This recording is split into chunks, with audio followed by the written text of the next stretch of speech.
Hey, it's former Jeopardy contestant Claire Fisher, and I love making fun of MacGyver because what the world really needs right now is more sophomoric sex jokes.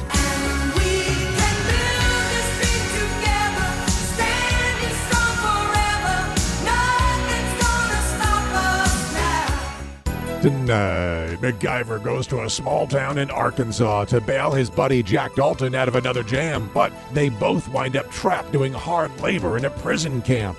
Hey, speaking of hard labor in prison camps, I wonder if I might be able to get out of my contract early as show announcer here. Find out next on Making Fun of MacGyver. It's Making Fun of MacGyver, a rib-tickling takedown of our favorite 80s adventure show, L.A. Law. No, come on. It's MacGyver, starring Sam Jordan as the skeptic and Jeffrey Hess as the scientist. Name's MacGyver.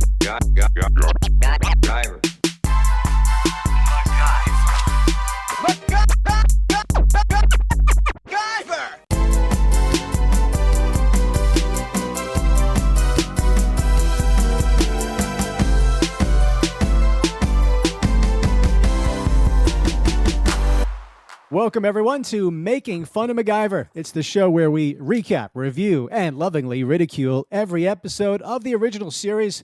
I'm Sam Jordan, your host. Thrilled you're here. And as usual, I'm joined by my fellow MacGyverite, the ex-con of the crew, Jeffrey Hess. Don't tell them I escaped from Parchman. What's that? What's Parchman Penitentiary is the notorious state prison in Mississippi. Oh, okay. And don't tell who that you escaped. You know, them. Okay. Well, listen up. This is important. My fresh-faced friend, I fancy an answer to this query I'm going to send your way. Are you prepared to see more unethical mining than a tour of the Bitcoin headquarters? I am indeed. Let's go deep. Okay. Well, good, because we're moments away from Making Fun of MacGyver.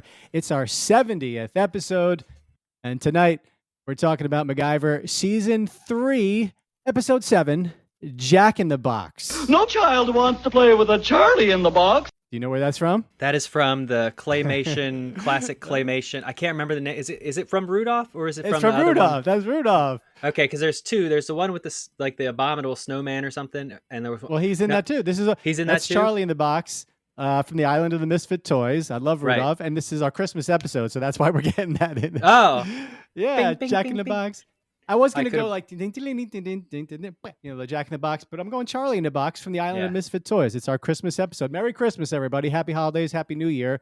This will be coming out shortly before Christmas, so whatever. But first, guys, it's our opening gambit. Guys, it's just you. We got comings and goings on the patron front, Jeff. We lost one, but we gained two.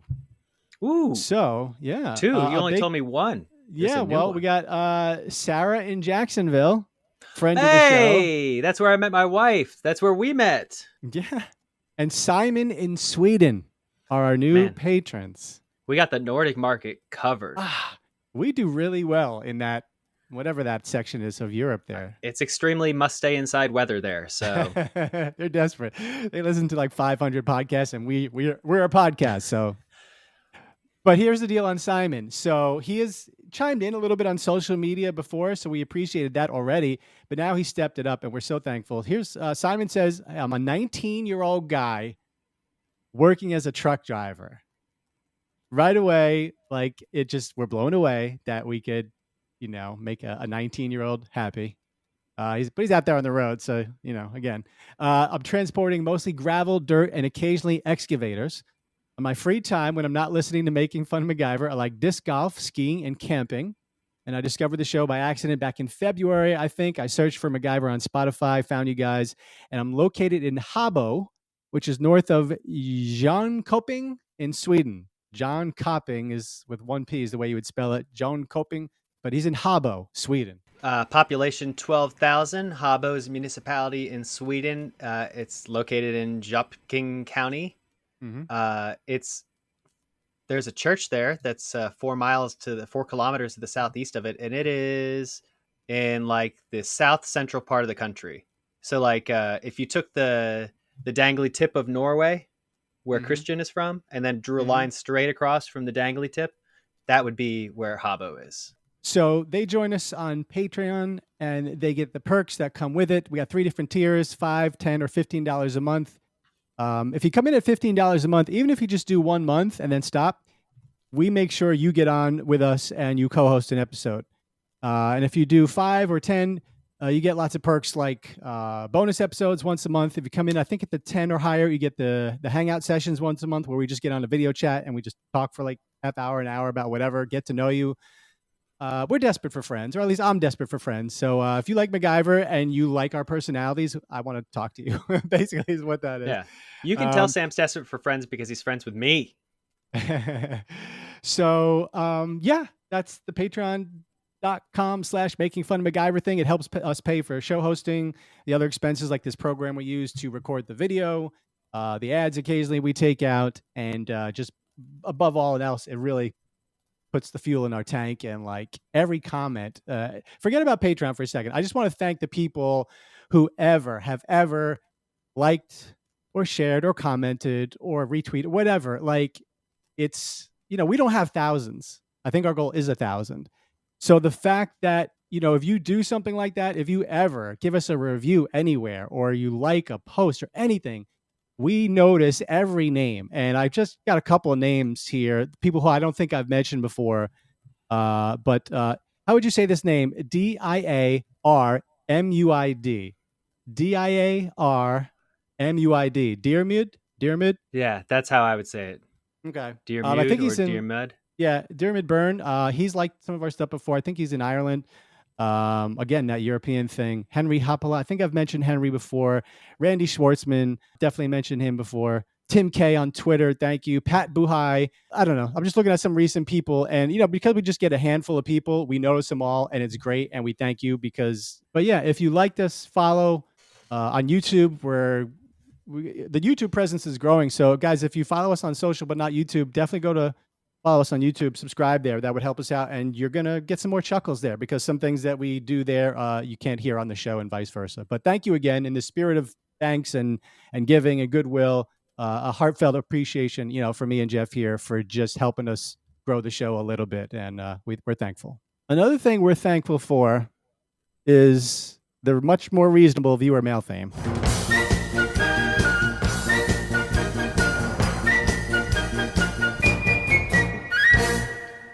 Too long. It's staying where it is, buddy. Make it shorter.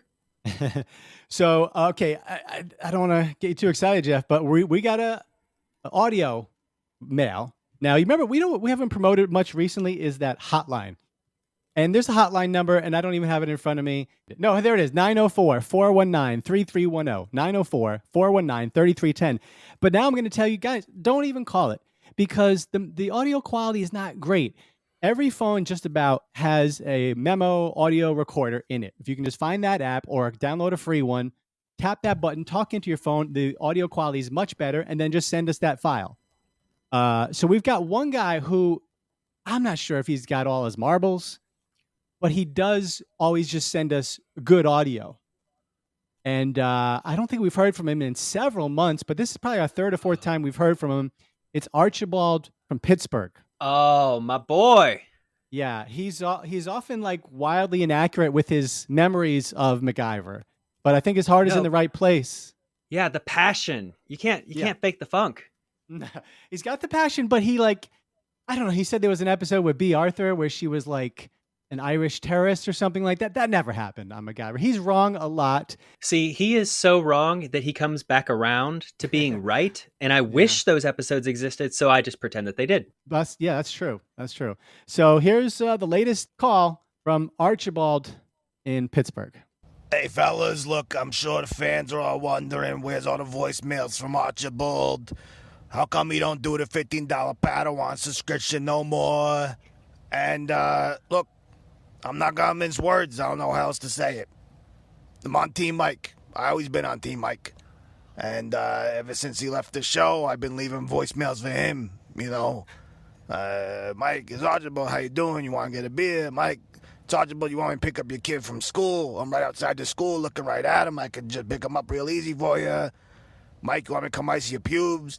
He don't answer none of them. So, socially awkward as the situation may be, I'd appreciate it if you could run this call. That way, if Mike's listening, he could call me back. Mike, if you're listening, call me back. Bye. It's Archibald. Bye.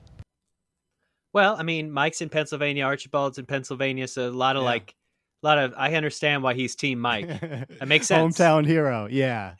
Yeah, you know. You got to root for the hometown kid. It does hurt a little bit to hear Archibald say that. We did what he wanted. So maybe if Mike is listening, Mike, if you hear this, give Archibald a call. We don't know how you can get in touch with Archibald. I guess just go door to door in the Keystone State. I assume you just go pick your kids up from school and he'll be there. That's true. Find the guy in the car staring at your kids, and that's Archibald. Go talk to him. Yeah. Okay. If you see a man masturbating under a trench coat, it's Archibald. Well, thank you, Archibald, and get some help, please. Let me take you back right now to Monday, November 9th, 1987. Yes. Finally, for the last time, I'm going to say the number one movie in the country for the 6th week in a row is Fatal Attraction. I had so much time to spare to watch this. I might watch it again. Yeah. It's a good movie, and it's finally going to wrap up its run there. And I won't be ignored, Dan. It's our bonus episode we sent to patrons last month. So we did a whole half-hour review on that. The number one song in the U.S. is I Think We're Alone Now, written and composed by Richie Cordell and first recorded by Tommy James and the Shondells. It was a major hit for that group, reaching number 4 on the U.S. 100 Hot Chart in April of 1967. Now, the song has been covered several times by other artists, most notably by Tiffany, who it says here is Tiffany Darwish. I don't think she was using her last name in 1987. But that had been the most notable cover until tonight, as Jeff will be singing it. Now, Jeff, we had Claire Fisher with us a couple of weeks ago, but there was a little mix-up. She didn't know she was going to be singing Bad, so I took Bad by Michael Jackson. So she had already sung I Think We're Alone Now by Tiffany. So last year we had her do a beautiful duet with Mike, but I'll leave it up to you. Do you want to sing this solo? Or because it's number one again in 2 weeks where I'll be singing it, do you want me to take the duet with Claire? It's up to you. I said the same thing twice there. Do you want Claire on your track or no, basically? You want it by yourself? No, I want it solo. And okay. The Tiffany version is a cover? Is that, did I hear you right? Yes. 20 years later, after 1967. Yeah. Which version am I singing? The Tiffany version. You're singing the Tiffany version. Okay, because I don't know the original. No. Well, maybe that's what we'll go out to in this show. I think that might be the most unexpected cover behind Sinead O'Connor's "Nothing Compares to You" cover, which is a cover of a Prince song. Yeah, I think Mike's a little stronger in the music knowledge. I think he might. Well, I don't know if he would have known it. I'm not sure. Archibald can ask him as he's picking up his kids. All right. So, how you feeling about singing this song? I don't even need the lyrics. I could sing this whole song off the top of my head. What? Everyone knows it. Does everyone not know this song? All right. Well, I'm going to hit this button here, and I wish you luck. Man, it's peak 80s right here. Sounds like a dance mix. It is the original one? No, this is it. Okay. Children behave. That's what they say when we're together. And watch how you play. They don't understand, and so we're running just as fast as we can. Holding on to one another's hands, trying to get away into the night. And then you put your arms around me and we tumble to the ground. And then you say, I think we're alone now. Doesn't seem to be anyone around. I think we're alone now. The beating of our hearts is the only sound. Yeah. Because what would they say? You went high and you stayed high, which is what you kind of say you rarely do. Yes. Well, there's only one note in that I can't get to from falsetto, and that's that second little bang. Everything else I can get to from falsetto voice. Okay. Nice job. Thank you. All right. So it's Monday, November 9th, 1987. You got your number one song, your number one movie, and on 8 o'clock that night on ABC, it's MacGyver, Season 3, Episode 7, Jack in the Box. No child wants to play with a Charlie in the box. And now I hand over the reins of the show to the next level of MacGyver narrators, the gentleman Jeffrey Hess. So we open up on the houseboat, but we're not on the houseboat. Someone is leaving a message on the voicemail of the houseboat.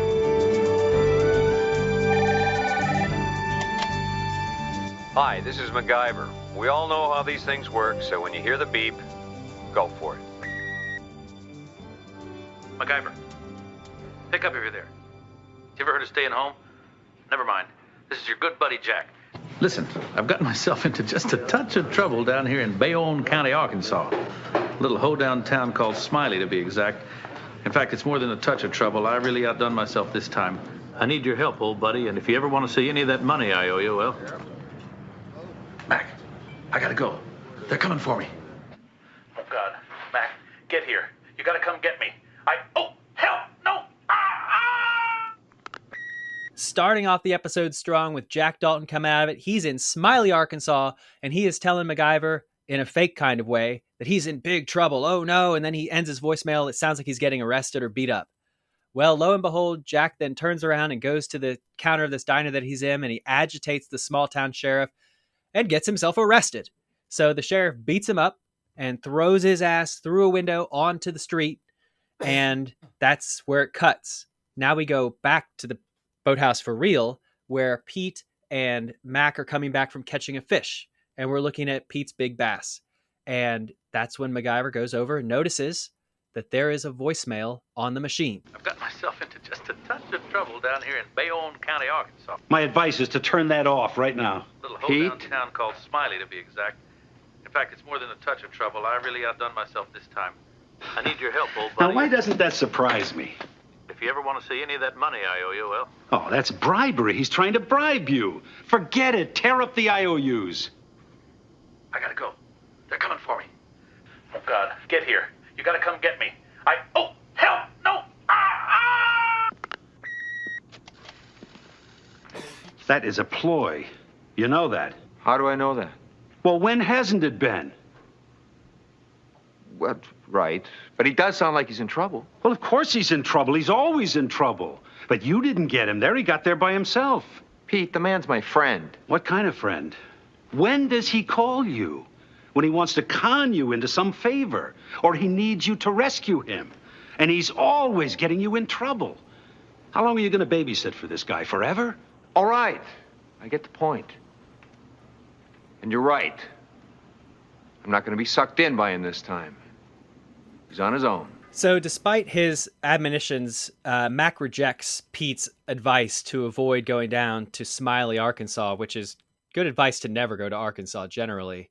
He drives by a sign. It says like population under 1,000. It's like 800 people live in this place. And we're getting the setup for your classic evil, racist Southern sheriff plot. Are they actually in Arkansas? Do you know? No, Vancouver. They are? Okay. British Columbia. Well, yep. And apparently there's one shot, I guess, by the mines or wherever, where you can see mountains, and they're like, yeah, there wouldn't be mountains in not in exactly Arkansas. mountainous place, Arkansas. But he is driving a very nice Fox body Mustang convertible as his rental car, as opposed to the Jeep, which I found to be a choice decision. Underpowered on the engine side because of emissions regulations, but nice car. So then Mac goes to Arkansas, and he pulls up and he talks to a local who's giving him the cold shoulder, not saying anything. And then lo and behold, here comes that corrupt sheriff once again. And the sheriff's evil because he gets the evil music stinger underneath him. And Mac goes into the restaurant that Jack was eating at. And I guess this must be the only restaurant or diner in town. And the waitress begins spilling some of Jack's insane lies. Jack has been telling her he's going to take her to LA. He's going to make her a big star, all this stuff. And this poor little lady believes it. Well, the banker introduces himself in town. His name is Lionel Hudson. And he's telling MacGyver, look, your buddy came into town all hot to trot. He's flashy. He's flamboyant. And that kind of guy has the tendency to make rednecks turn a little more red. And he tells MacGyver that Jack got thrown through the front window of the restaurant and was probably in Little Rock, Arkansas. So Mac's like, all right, I got my next lead. This is great. We're going to go there. We're going to go to Little Rock and find Jack. And he leaves the restaurant and he's followed by the Sheriff Bodine, who, of course, continues to be a prick, beats the crap out of Mac, steals his Swiss Army knife, says it's a concealed weapon, and arrests him. I gotta say, the beginning first couple of minutes, with Jack in the Diner was, to me, some of the tightest acting and photography, directing like on this show yet. I'm not saying it was the most gripping, but it was really well done, kind of a polished way that sometimes the show isn't, and it had me kind of hooked. And I think the topper was him chugging the beer on camera, right? Jack chugs the beer and then puts the glass on the nightstick baton and then gets like, that was a really strong opening. That was a really good opening. And I was into it. It bodes really well for the episode. I agree completely. As soon as Jack Dalton comes on, he's magnetic in the role and everybody loves him, whatever. But I love that. He's like ready to leave. He orders one for the road, which is such a 1980, like drinking a cup of beer before you leave. Right. And just like, it really sets up for what I think is one of the stronger episodes of the season. It's a good premise. You got the duo together. Everyone loves to hate on the evil, racist Southern sheriff. So it makes for a very good villain. And I completely agree. It's like, it's dialed in. It's now, terrific. I got to say, this is one of the more like, is this Luke Askew? No, who plays the sheriff here? We'll get that in a second. But he's intimidating, like beyond belief. Such an evil guy. He's like Piedra level scary to me. Right. But the racist line, no, that doesn't fit. I don't think we see him. Does he say or do one thing that's racist? Did I miss that? Or are you just like... No, it's just the vibe that I get. Yeah, just the vibe, it's like, right. That's like an archetype, Of course, right. But he doesn't... that's one crime we can attribute to him here. But yikes. Brutal. Oh, it's Lance Legault. When you try to Google Jack in the Box, you're not going to get MacGyver. Born as William Lance Legault, May 2nd, 1935 in Chicago. Began his acting career as a stunt double for Elvis Presley. He appears in the 1960 Presley vehicles Girls, Girls, Girls, Kissin' Cousins, and Viva Las Vegas and Roustabout. Dang. With his tall, lean, compact build, strong, intense, and commanding screen presence, and highly distinctive, deep, gravelly voice. I'm getting turned on here. Legault has been frequently cast as various stern and severe military types in both movies and television series alike. His most memorable roles include Iago in the Shakespearean rock opera Catch My Soul, evil pimp Bert in the offbeat French Quarter, vicious hired killer Vince in Coma. He was in The Gambler, Fast Walking. Oh, he's in Stripes, the austere Colonel Glass in the hilarious comedy Stripes, 1981. There's one we know. But yeah, lots of TV in the 80s. Knight Rider, Gunsmoke, Dukes of Hazzard, Rockford Files, Murder, She Wrote, MacGyver, Major Dad, Quantum Leap.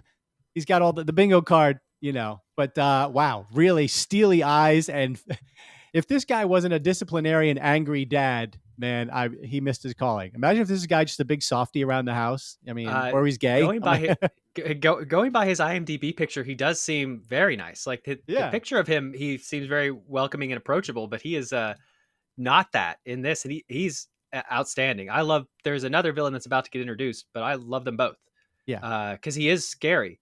And he's scary in a way that cops are scary, where they kind of have this, like, the weight of the state behind them. Right. Rest in peace. Died September 10, 2012 at the age 77. Lance Legault. Thank you.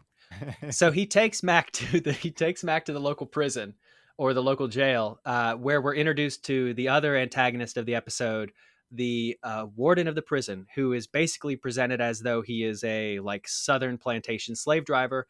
And he's explaining to Mac the dangers and risks of being not only in his prison, but trying to escape his prison. I'm Warden Renfro. I'm the law around here. If you wish to remain alive, you'll abide by that law. If you cause any dissension, you will undergo an attitude adjustment in the sweat box. Keep them rigs moving, boys. If you loaf on the job, you'll be whipped back into shape. I wouldn't recommend any attempt to escape. You may try if you wish. Personally, I would shy away from tunneling under that fence, because if you do, my dogs will hunt you down, chew you up, and spit you out. He's got an answer for everything, doesn't he? He's got booby traps everywhere. He has an answer for everything except MacGyver. Oh, true. Played by Luke Askew. Okay, Luke Askew plays the sheriff, Renfro, the warden. And his IMDb is almost the same thing as the other guy. Tall and rangy, usually sporting long, mangy hair. Okay, the other guy doesn't have that. And frequently projecting a strong and intense on-screen presence, character actor Luke Askew made a potent and lasting impression, playing a substantial volume of mean and fearsome villains in both motion pictures and TV shows alike, blah, blah, blah. He also died in 2012. They both died in 2012. Luke Askew died at 80. Although I do want to point out he's very well put together in this, so he doesn't look askew at all. He's Easy Rider. He was in Easy Rider and Cool Hand Luke. Oh, 2 movies and generally considered to be some of the best movies ever made. I love Cool Hand Luke. Shaking the boost, boss. There you go. So usually this is, when they do this in MacGyver, it's usually laying out the series of things that Mac's going to end up defeating in his way. But that's not the case this time. He's really just explaining that this prison is a terrible place to be and you don't want to be there. Off the truck comes another man named Pepe Sanchez, who is a cheerful Pepe, appears to be a Hispanic guy who's also been arrested. And he is like just a bubbly source of joy for the episode. And he tells Mac that Jack has already been killed. And Mac looks super concerned about this. They go to the little graveyard. This prison has its own little graveyard. there's a cross there that says JD on it. And Pepe says, Jack was shot in the back and killed. And that is the end of Axminster 1. As Mac falls to his knees in the dirt and like rends his clothing in despair. Oh, Jack, why'd you have to go and get shot in the back? And you got me down here in prison, I guess, but yeah. Yeah. So we begin Axminster 2, and we hear a sound coming from the aforementioned sweatbox that the sheriff, that the warden talked about, where they put people in when they're misbehaving. And of course, Jack has gotten himself into the sweatbox. So Jack bursts out, he's talking trash, and he basically explains that he runs the place. And he takes Mac back to the barracks where everybody's sleeping, and he reveals that he's got a secret plan.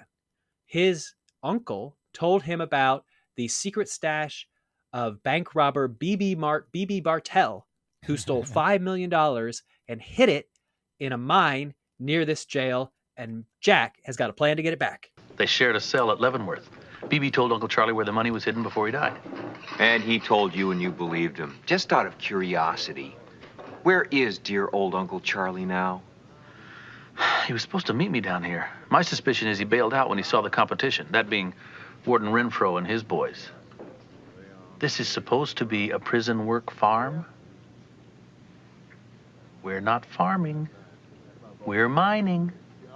Mac, they're using us as slave labor to dig in the mine for that money. Can you believe it? No, Jack, I can't. Don't know how they found out about it unless Uncle Charlie told them, but that doesn't make any sense. Oh, none of it does, Jack. Reward for the return of the money. I don't give a rat's pajamas about the money. So I'm a bit surprised by Mac's aggression with Jack in this point. He seems legitimately ready to cut this friendship off. It is a shitty friendship. Cut this friendship off, and it's quite out of character for Mac, to me, to be displaying this level of anger. I mean, he said rat's pajamas. That is Mac at 10. Rat's pajamas, yeah. Running through the garden, rat's pajamas, son of a diseased camel.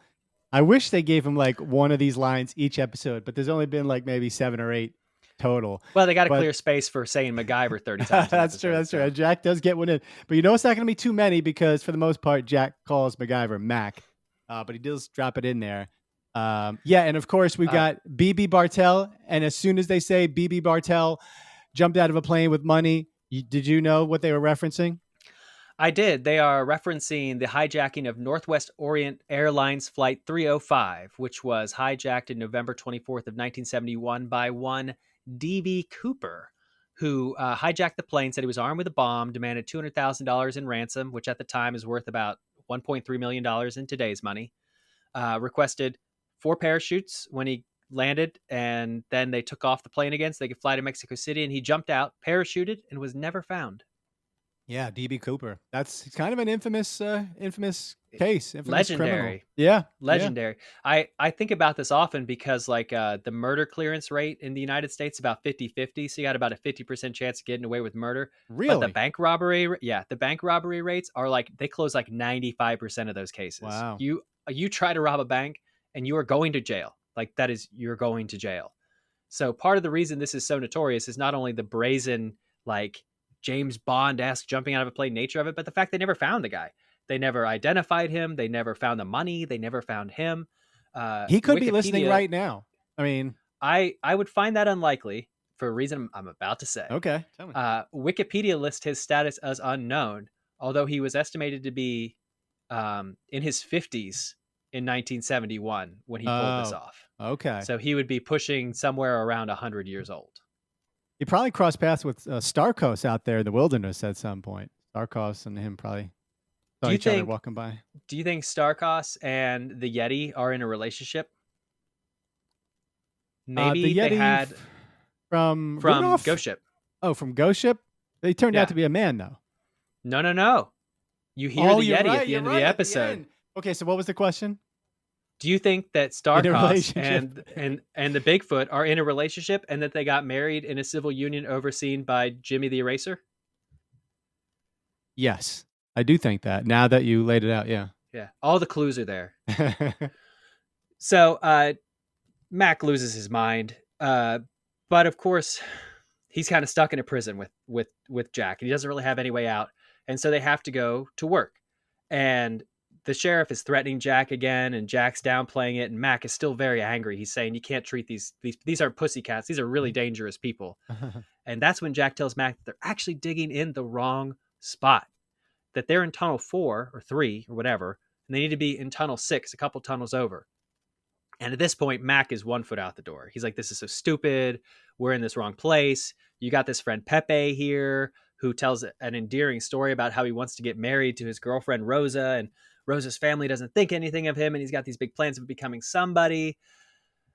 And that's when Jack pulls the absolute trump card that he could possibly pull and accuses Mac of ruining his future by causing Jack to crash the plane all the way back to last season when he was first introduced in the Jack of Lies episode, which ends Season with 2, Jack, episode 6. Yep.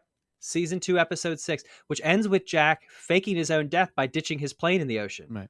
And it's a bit of a cliffhanger. They're like, oh, we don't know if Jack survived or not. I mean, obviously he did because they're in this. It's been in a couple more since. If I recall correctly, didn't Jack ask Mac to come on that journey and tricked him into it? Yeah. I mean, that's what he does every episode. So, yeah. I mean, yeah. Pretty sure. So Jack guilt trips the hell out of Mac, who folds immediately. Yeah. No, Mac is always in the right on this. Jack is a prick, kind of. Yes. He's a bad friend. Yeah. Because they're in like murder hell prison right now. Yeah, this might be. I can't rank. That's what we should do at one point is rank all the Jackisms, all the times Jack made Mac do something, and what is the worst. But right now, this seems pretty bad, I guess. And oftentimes you mention, and I think this is credible criticism from you, is that the show lacks a really substantial feeling of stakes, that there's not a sense of risk, that there's not like danger afoot. And I think this episode really succeeds in making me feel like they're in a bad spot and that this is dangerous and that Mac needs to be careful or something bad might happen. Yeah. So that's one element of this episode I think that plays off really well. But as soon as Mac is on board, Mac's 1,000% on board. And so he starts ordering Pepe and Jack around. Go get me headlamps, yada, yada, yada. We're going to do this. And we have our first MacGyverism of the episode. Does it MacGyver? So they're wearing these little underground mining headlamps. And in case it weren't clear, the sheriff and the warden are looking for this money too. I figure that you know that by now. But anyway, they are wearing these underground mining headlamps. And these are called carbide lamps. And these were very popular. They were developed in 1894 for mining underground. And how they work is they drop calcium carbide into water, which creates a acetylene gas, which can then be burned cleanly and with no emissions in the little light on the torch. And this is precisely what Mac says it does. He goes, we're going to take the carbide out of here. We're going to put it in water. It's going to make acetylene gas. Pepe, being the stand-in for the audience, reminds everybody it's explosive and it comes out. It's what they do welding with. And it's precisely how it works. These headlamps have a storage of water on top and the carbide on the bottom, and you can control the speed the water drips that generates more or less gas. So Mac is going to dunk these bad boys in there and just turn that reaction to a gazillion. And that's exactly what it would do. He would drop in there. It would create acetylene fumes, which are harmless to breathe unless they displace all the oxygen. So he says they're harmless. He's true about that. What is not true about is that it is extremely dangerous because it is highly explosive, which is exactly what Mac is going for. Mm-hmm. He puts a piece of match on a hammer, rigs it up to a rope from the ceiling, swings that bad boy into this growing cloud of acetylene gas, which causes an explosion, which creates the distraction. And this 10,000% MacGyvers. There's not a single step of this that is incorrect about it. It's the only one of the episode, and they didn't mess around at all. Mm-hmm. I love it. It's got tools from things that are available to him that would be reasonable to be around. He uses his ingenuity to think about it and come up with new plans. Jack has to go get more headlamps, and he succeeds at doing that. And this is the essence of the ideal MacGyverism, looking around your environment and coming up with a way to escape a deadly situation. And I got to say, on the season 2, you, in your scientific ways, have only deemed MacGyver to be wrong on 2 MacGyverisms. And he's now on a streak of, let's say, 6 for his last 6, going back 3 episodes. But he's got a 2 for 3, and the opening episode was 1 for 2. Otherwise, he's been perfect each time. That is far beyond what he was in previous seasons, with according to your scientific finger quotes knowledge. Which is finger quotes. What, you think I only do like 5 or 6 minutes of Googling before I spew all that garbage? It's at least 8 to 10 minutes of Googling. I'm just disappointed. Oh, you know what? I am excited that possibly this could re-alert the authorities to your search history, right? Because it's been a while since you've looked up explosive stuff. I don't know. Well, I've got bad news for you. These kind of headlamps were rendered obsolete by electric headlamps by the early 1930s. So the odds I'm ever going to get my hands on one is pretty low. But we talked about this at the start of the season, which is there is a dramatic decline in the number of MacGyverisms and a big increase in their quality. Right. Fewer, but better. A couple other fun acetylene details. Due to its triple bonded chemical structure, it produces a uniquely energetic flame, and it reaches the highest flame temperature of all common hydrocarbons, clocking in at 6,300 degrees Fahrenheit. So Jack and Mac flee with Pepe as they start the explosion, and Pepe's running out going, "There's gas explosion, there's gas," and everybody's running, and the cops are running behind him, and they all...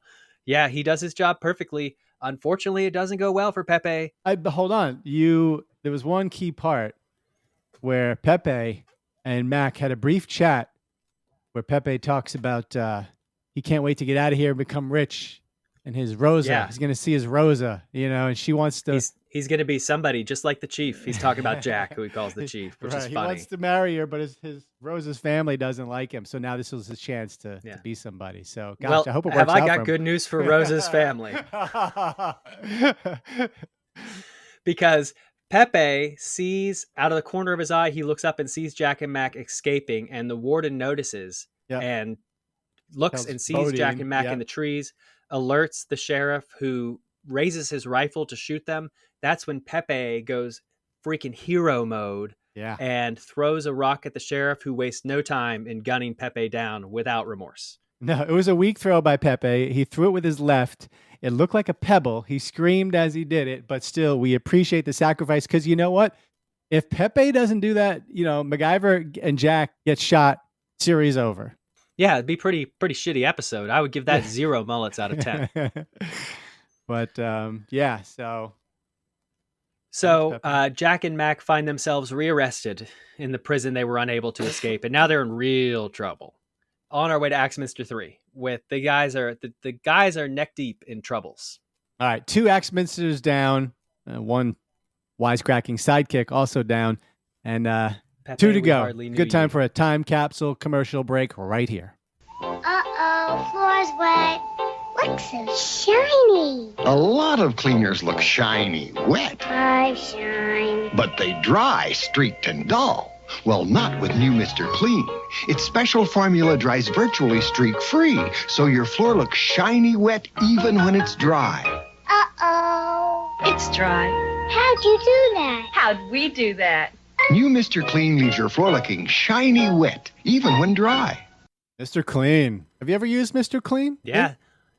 Mr. Clean gets rid of dirt and grime and grease in just a minute. And now it's stronger, longer, because there's ultra power in it. Mr. Clean. Oh, okay. Yeah. Better cleaning mascot. Mr. Clean or the Pine Sol Oh, lady. Mr. Clean for sure. Yeah, he's like a legend. There's like a Mr. Clean porn. Yeah, have you seen it? Yes. Is it animated or a Yeah. guy looking like Mr. Clean? No, it's a guy, like a big buff dude, and he's got like the white Yeah. eyebrows and stuff. It's very Oh, funny. wow. Yeah. Huh.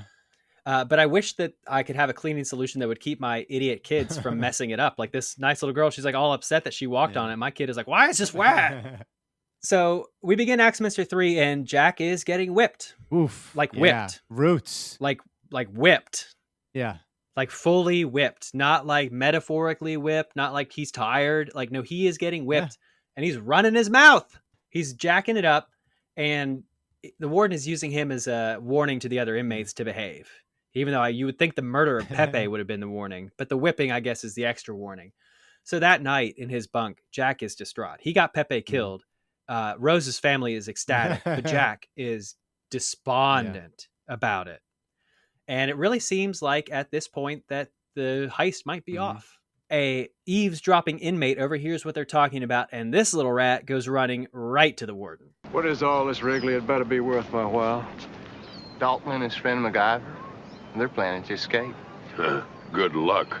I heard them talking last night. This MacGyver says he's got some kind of plan. When will this foolishness transpire? Soon. Dalton? Well, he's real worked up about Pepe. He said something about forgetting the mine and the money. I mean, he just wants to bug out. Money? What money?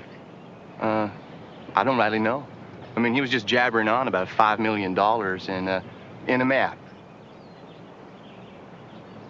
More his foolishness, I expect. But thank you, Wrigley. I'll see that your diligence is suitably rewarded. Now get on back to the barracks before you arouse suspicion. So the sheriff puts 2 and 2 together and figures it out. I'm sure the warden had as well. But so now the sheriff and the warden are understanding why Jack and Mac were trying to skulk around the prison. But when the sheriff goes to find them, they're missing. Their bunks are empty, and there are chickens in the bed where there should be people. Yeah, what was the point of that? But there are not. What was the point of putting live chickens in the bed who could have popped out and ruined the decoy? The astute viewer will recall that Jack had been looting the warden's private hen house for his own chickens. So that would be one more twist of the knife to the warden to use his own chickens in part of your escape. If you're going to stuff the pillows under the blanket to make it look like you're in the bed, you don't also put chickens under there, which could easily pop out. Notoriously stationary animals, chickens. So they travel to town. In the first place, Mac steals the warden's car as they're fleeing. So the sheriff tries to find him, and they're not there. He looks under the bunks, and they're gone. So everyone goes hauling ass to go find them, but Jack and Mac have hidden in the sweat box. And so when everybody takes off, Jack and Mac pop out. So they steal the warden's car and go to Llewellyn's house, the diner maid, the diner, what is a person? Server, waitress. And they think she's going to help him out. But lo and behold, guess who comes out of Llewellyn's house but the banker Lionel Hudson, who reveals that he's actually in on the plot. He owns the mine that the sheriff and the warden are mining at, and it's their intention to launder the money through his bank so that they have the whole plan is coming into place. And at that moment, the sheriff and the warden show up. So Mac and Jack don't get very far at all. Frustrating. Mac tries to stall for time, saying he has the map memorized, and that just makes the guys go, okay, well then take us to it. Like, that's not a really great plan. And that is the end of Axminster 4. I do want to say I really liked the directing, the photography there when they emerge out of the hot box. First of all, anytime you get 2 guys coming out of a hot box, I'm in. But the camera, I believe the cars pull away, right? And then the camera kind of starts to follow the cars, but the cars go out of the frame, and then there's like nothing there, but the camera keeps sweeping to the left, and you're like, okay, what's going on? And then they come out of the box. But to me, it surprised me. I wasn't even expecting that. That was nice. It's terrific. I completely agree. I didn't have the same thought, but I thought the same thing. I thought, that's a nice that's a nice way of doing that visually, rather than like, sometimes they'll just like cheesily get to things, but that was well framed. The whole thing is very good. So the sheriff and the warden are press ganging Mac and Jack into the tunnels, where they go to X marks the spot. There's an X on a light bulb that for decades now has been there, and it leads to a big mud pit. And wouldn't you know it, you flip on a machine and out comes a briefcase with $5 million in it. That was easy. Jack was right. Yeah. He was right. The money was there. The map was true. Uncle Charlie was telling the truth. For the first time, I think this is the first time that Jack's caper has paid off. And speaking of Uncle Charlie, doesn't the sheriff reveal that they did something heinous to Uncle Charlie? Did they also murder Uncle Charlie? I think they did something bad to Uncle Charlie. Well, the sheriff, if he did that, is about to get his, because Mac hooks a rope to him and starts the machine, and the sheriff gets pulled underwater back into the mud hole, which caused me to think about how Mac doesn't use guns, but he sure kills a lot of people. Yeah, Mac may have killed this guy. May have killed law enforcement. Mac definitely killed this guy. Yeah. Law enforcement. Well, I mean, we crying too many tears over Sheriff Bodine? No, but it does sound. This is justice even more, for Pepe. But when you say MacGyver killed a police officer, like, whoa, those headlines, right? Yeah. MacGyver has attacked police officers. MacGyver has crawled out from under cars and beaten police officers. MacGyver has led police officers on high-speed, dangerous chases that ended in crashes. Mac is certified outlaw. He kind of had this beatdown coming in the beginning of the episode. Now that you remind me about all the times he's kind of stepped on police officers. Honestly, a prison might be the only place that the law enforcement officers of America are safe from MacGyver. Let me just say, I forgot one mess up, and this is my favorite, most make funnable, but I'm going to say it here. Just before MacGyver, and it's on IMDb, so I'm going to read from here, but I noticed it while watching. Just before MacGyver, Jack, and Pepe entered the mine for the first time, a man can be seen wielding a pickaxe on a pile of rocks. It's off to the right. I noticed it. If you look closely, he's barely hitting the rocks at all. He's swinging the thing and like softly stopping before he hits any of the rocks. It's so funny. You got to look for it. Oh my God, it's so funny. I will go back and watch it. So the sheriff, I assume, dies. The warden throws a piece of dynamite at them because their whole plan was like, oh, they must have lit a candle and it was dynamite that exploded. Like, they're not just shooting people just shoot them. Mac villains need to do more shooting. And anyway, Mac puts the dynamite into the money suitcase, which causes Jack rightly to lose his freaking mind. Mac throws the money around the corner. It explodes, destroying all the money inside, but importantly, saving the life of Jack and Mac and Stubbins and Marlowe, who also turned out to be in the tunnel. And that ends Axminster 4. The last two Axminsters are very brief. IMDb also says the normally cool thing. This is a character error they listed as. The normally cool thing MacGyver seems to panic at the end when he inexplicably throws the stick of dynamite into the suitcase. Instead of simply tossing it into the pool of water that would have stopped the burning fuse and saved the money, MacGyver would also be responsible for destroying the money, and he and the Phoenix Foundation would likely be sued for destruction of the money. MacGyver also makes no attempt to save the sheriff from drowning. Yeah. I actually noticed that too. Like the throwing so here's going to be my weak attempt at a justification. Mac wants to punish Jack. Mac doesn't want Mac. He's teaching Mac a lesson doesn't want there. Jack to them. Right. Like, oh, you brought me all this way. We're in this freaking psycho's prison. You're not getting this money. Yeah. But he definitely should have saved the money. Yeah. So Axminster 5 is very brief. We just have a cut. It's the bankers getting arrested as well. So all three men who have been involved in this crime spree have been arrested, and Jack and Mac have a moment. Well, that's that. You bet it is. As soon as I get home, I'm changing my phone number. Come on, MacGyver, don't be like this. We're partners, compadres, a team like Hominy and Grits. Like gasoline and matches. I'm moving my houseboat to an unlisted marina. How could you do this to me? Do this to you!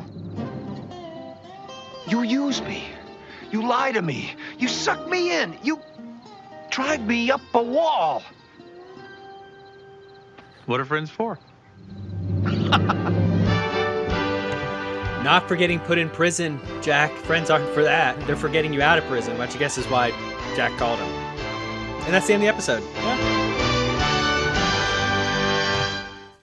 Felt like we were going to go real long, but then those last three Axminsters are just like bang, bang, bang. Well, we've recapped and ridiculed this one, but now on a scale of 1 to 10 mullets, it's time to put a review score on Jack in the Box. No child wants to play with a Charlie in the box. Name's MacGyver. I'll go first. And once again, I swore I was going to stop getting influenced by you or other people's scores, but it's happened because I love the beginning of this one. And I was really like on the way to 7. And then, but some reason I wrote 6 because I look at some of the other 7s I've given. But then talking about it here, talking about some of the really, really good acting. They've got, all those 2 guys we mentioned are both great, right? Those guys could and have been in great movies. That's punching above the class for this show. The premise is kind of fun. I mean, it's a little, obviously it's silly. It's not him with the Phoenix Foundation going and do anything. It's just another favor that he's, but tightly directed, some really good shots. Pepe, of course. So you know what? I was like, it's a 7. So I've got 7 mullets. I couldn't disagree with any of that. I think those are all tremendous reviews of the episode. One of the things that these episodes often struggle from is they can feel very sluggish, or like, you'll have 5 minutes of motorcycle chases and stuff like that. This thing does not. It's not like constantly moving, but it's not dull at all. Right. I watched them twice, and sometimes the second one is burdensome. I was ready to watch it a second time. I loved it. Jack and Mac are on point. All the other actors are great. The script is smart and it makes sense. The one MacGyverism is terrific. I'm borderline 9. Woo! But I don't want to. Have I given any 9s before? Let's see. Here's my God. the thing. You've never given a 9. I have an irrational. I don't know if it's irrational. I love Phoenix Under Siege. I love The Assassin. I love You've Deathblock. given a bunch of 8s. And I don't know if I'm ready to put this above some of those other episodes. No, I don't. But it is easily the best of the season. And I think if we were to make a top 10, it might even be in the top 5 of every episode we've watched so far. Oh my gosh. So I'm going to give it's an 8 mullet affair. I have very little complaining about it. Wow. If I were to whine about it, it would be a nitpick. This is the show in its groove. This is when they've got everybody figured out. They know how these episodes should go. They're moving very quickly. They're popular, so they're getting quality other character actors. And great job, Fiona Jackson. If you hired these people, this was good. But like, this is like peak MacGyver. This is everything you want from an episode. So I go 7, you go 8, divided by 2, and you get. This 9. one's rated 8 out of 10 mullets. So this one does come in as an 8, but Lost Love Part 2 would go higher because we both gave it 8s. Okay, having seen this one now and reflecting back on Lost Love, I know it's been a minute, but would you say they're comparable episodes? Are they both 8s, or is one should be one readjusted? I almost didn't want to give this one a 7 because I thought it didn't deserve to be just 1 point away from Lost Love Part 2. Oh. Yeah. Okay. And it gets a 7.5 on IMDb. So we're right in line with IMDb, which, of course, but pretty much everything on IMDb is between a 7 and... Yeah, I was about to say IMDb is pretty generous. Yeah. So is Amazon's rating, too. If you see anything under a 3, it's basically the worst thing you've ever seen. Let's crunch the numbers. This is where we count up all the MacGyverisms, and we see how many were successful, and then we talk about how many times someone said MacGyver. So, Mac was 1 for 1 on the MacGyverisms, right? Yeah, there's only the one. It's incredible. It works perfectly. Everything about the facts are dead on. It's all true. That is a perfect MacGyverism, which contributes to its score of an 8 that Sam got wrong. How many times did someone say MacGyver here? Well, this is going to be. First of all, you already tipped me off earlier in the episode when you said there aren't that many. Yeah. So I'm going to go with 5. 13. 13 times. Okay, but we need to estimate my percentage of wrong. I'm like less wrong than I usually am, even having gotten a hint. You're rarely within 5, that's the sad part. Like you're 8 off here. And I don't know, but yeah, we heard. I just don't hear it. I don't don't heard hear a clip it. there where the squeal guy said it twice. He said it twice. Just that guy who comes down and speaks for 20 seconds says it twice there. All right, okay, but see, you put a stick in my spokes because you said earlier tonight. Well, it's mostly Jack, and Jack calls MacGyver Mac. I'm like, he does call MacGyver Mac. Yeah. So what's the most make funable moment? I will say it is the Phantom pickaxe scene, but you got to be looking sharp. It's when they first go into the mine. Look over to the right, and there's a guy who is It's not air guitar because he has the pickaxe in his hands, but he's actually not even hitting the rocks with it for some reason. But they dub in the audio of the ting, ting, ting, but he's not hitting it. Ka-tink. Either that or the chicken platter. Oh no, the chicken under the chicken under the blanket, or the chicken dinner under the plywood. I think it's probably the money in this, or putting the bomb in the suitcase full of money, which I don't know if it's funny. It just doesn't make any sense. Yeah. Or Pete's big bass. Yeah, that was weird. Pete wants a picture of his bass, and it's not that impressive. Mm-hmm. I mean, and Pete's a large guy, so you would think the bass would be bigger, but from perspective, it looks like pretty average sized bass on Pete. I heard what you just said there, but I think we talked before the show, and we both agreed to press forward with kind of the stiff upper lip about the loss of what was a character that truly touched us in a way we've almost never been touched. And that's Pepe. His name is Pepe Sanchez. Oh God, Pepe. I mean, where can I begin? I mean, the funny wisecracks. You were Jack's like right-hand man there in prison. You introduced Mac to the whole system. You told him if you like bad food and mistreatment, you're gonna love it here. You had just a gleam in your eye, Pepe. And you had plans. You had a vision for your future. Yeah, sure, Rose's family didn't love you. No. But they didn't see the true man you were. They didn't see the inside, Pepe. And sure, you got dirty sometimes, and your nickname, I think, was Dirty Sanchez. But you were Pepe to Rosa, and you were the little Pepe to Pete and Mac. We all grew to love you. You sacrificed yourself. If Pepe doesn't sacrifice himself right there, Mac and Jack get shot. Series over. We are here. We have a podcast because of Pepe Sanchez. We have life because of Pepe Sanchez. And I just want to say thank you, Pepe. Thank you so very much for giving your life to save ours. Pepe, what could we say? Seriously, what can we say? We barely knew ye. But what Sam says is so true. Pepe, you came into our life, and you helped wash away the sins of Jack and Mac with your very dear sacrifice and your very weak throwing arm.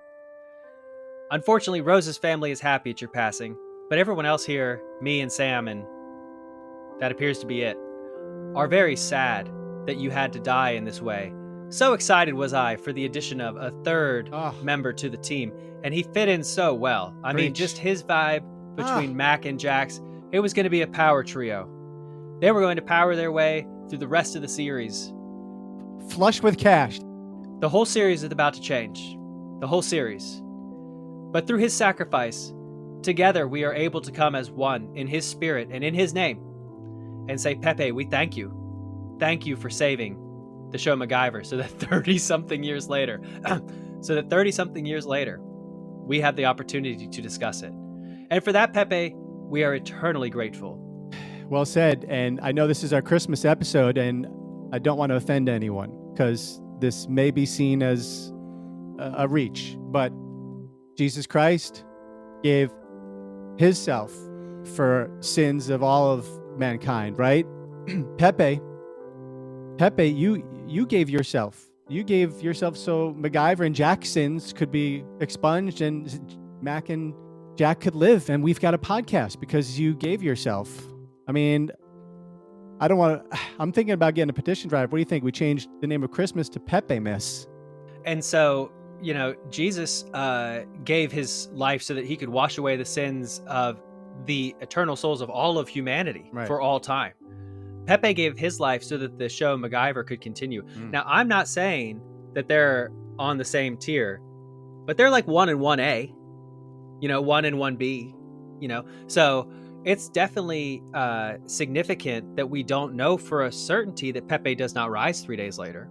We do not know for a certainty that Pepe wasn't born a virgin birth. These are clues left in the episode that we have divined out of whole cloth. But they feel true. They feel true. No, they do. And isn't that what matters? Yeah. Yeah. They talk about the spirit of Pepe Miss. This is the spirit of Pepe Miss. Well, we hope everyone out there has a merry and joyful Pepe Miss. Whether you celebrate Pepe Miss or not, happy holidays, and just remember the reason for the season. And the reason is Pepe Sanchez. Pepe Dirty Sanchez.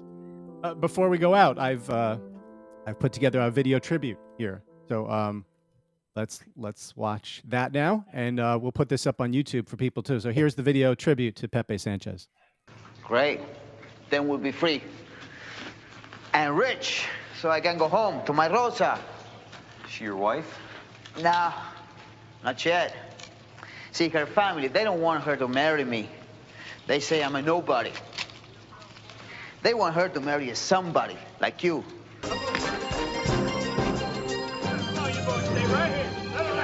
Pudding. Got it.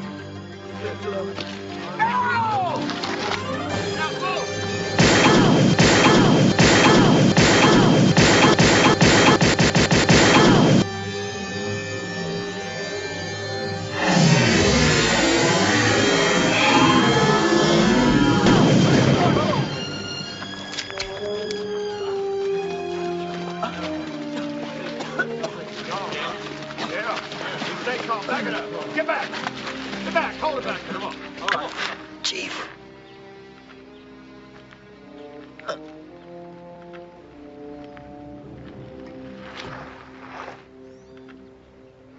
Then we'll be free. Wow, that was fantastic, Sam. That's great work. Pepe and Rose's happy family would be proud.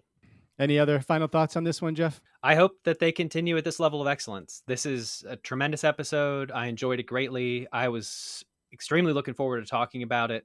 And I'm glad that they made it. Well, thank you for your fine effort. And thank you out there for listening. We hope we've entertained you today. I think we have, just a little bit. And right now, how about a huge thanks to our Patreon patrons who inspire us to bring our A-games. So we want to thank Claire in New Jersey. You should check out her website, deadfictionalgirlfriendreport.com, where she keeps track of all of Mac's dead or alive girlfriends. Mia in Canberra, our first ever patron, still going strong.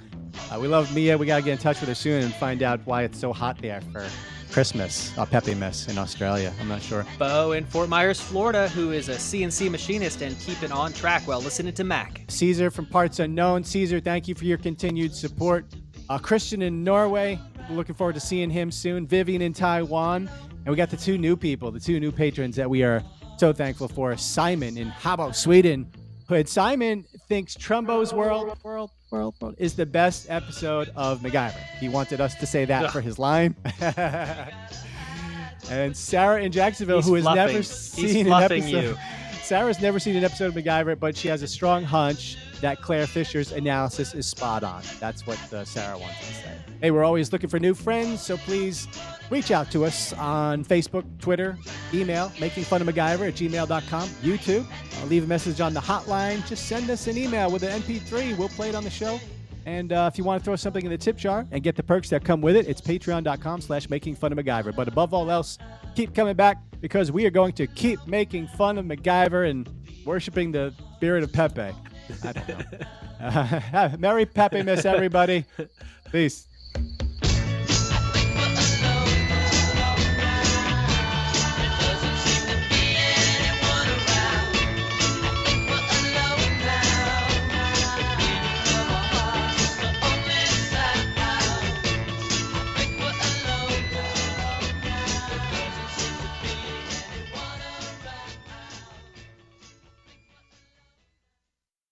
I don't give a rat's pajamas about the money.